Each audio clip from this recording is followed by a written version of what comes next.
There are many things that cause a person to feel diminished, to feel worthless and crumble under the gaze of others, to be hurt and humiliated just because I wasn't one of them.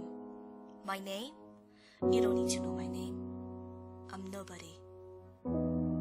My classmates used to bully me and harass me at school, but I never knew that peers in the workplace can be just as cruel and ignorant. Maybe it's because I come from another country.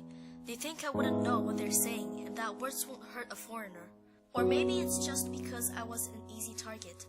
I'm in high school and all of them are considered to be my seniors.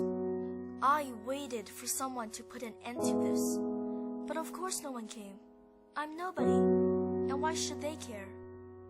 School is no place for bullies, and neither is work. So to all workers out there, don't be me.